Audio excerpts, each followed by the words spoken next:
Hello friends, welcome to mom life of Veda.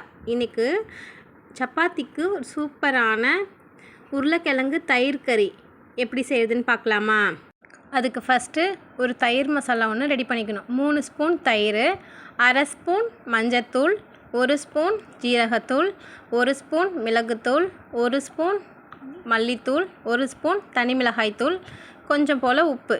இது எல்லாத்தையும் நல்லா மிக்ஸ் பண்ணி கொஞ்சம் தண்ணி ஊற்றி பேஸ்ட் மாதிரி ரெடி பண்ணி வச்சுக்கணும்.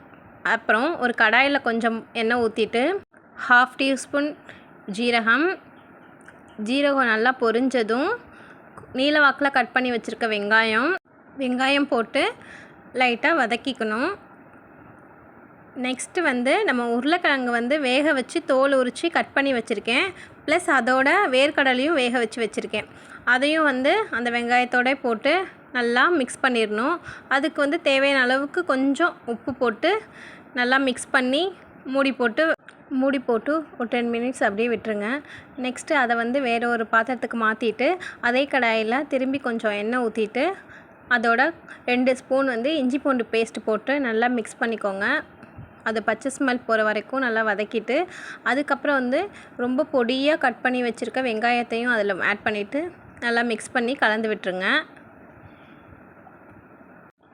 நல்லா கலந்து விட்டுட்டு மூடி போட்டு ஒரு 5 மினிட்ஸ் பக்கம் நல்லா வேகட்டும். இப்போ வெங்காயம் இந்தளவுக்கு வெந்ததும் ஒரு 2 தக்காளியை நல்லா ஃபைன் பேஸ்ட்டாக அரைச்சிட்டு அந்த வெங்காயத்தோடு சேர்த்து நல்லா மிக்ஸ் பண்ணி கலந்துக்கோங்க. கலந்துட்டு மூடி போட்டு ஒரு 10 மினிட்ஸ் வேக விட்டுட்டோம். அப்புறம் தக்காளியோட பச்சை ஸ்மெல் போனதுக்கப்புறம் நம்ம தயிர் பேஸ்ட் ரெடி பண்ணி வச்சுருந்தோம் இல்லைங்களா, அதை ஊற்றி கொஞ்சம் தேவையான தண்ணி ஊற்றிட்டு மூடி போட்டு ஒரு 10 மினிட்ஸ் வச்சுருங்க.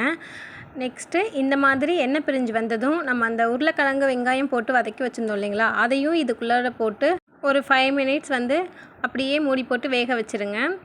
இந்த அளவுக்கு வதங்கினதும் நமக்கு கிரேவிக்கு தேவையான அளவுக்கு தண்ணி ஊற்றிக்கணும். அதிகமாக தண்ணி ஊற்றிட வேண்டாம்.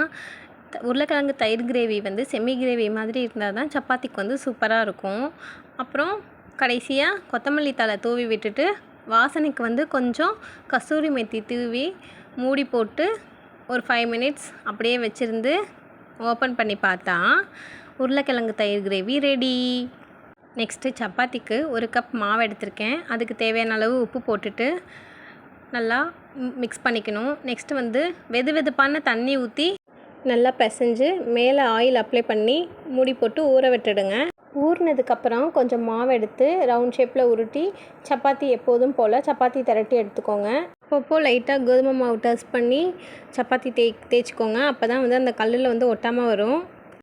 சப்பாத்திக்கு மாவு பிசையும் போது நம்ம நார்மல் வாட்டர் ஊற்றாமல் லைட்டாக வெதுவெதுப்பாக இருக்கிற வார்ம் வாட்டர் ஊற்றினா சப்பாத்தி நல்லா சாஃப்டாக வரும். சப்பாத்தி திரட்டினதும் 2 பக்கமும் ஆயில் அப்ளை பண்ணி நல்லா வேக வச்சு எடுத்துட்டோம்னா சப்பாத்தி ரெடி. அவ்வளோதான், நம்ம சப்பாத்தியும் உருளைக்கிழங்கு தயிர் கிரேவியும் ரெடி.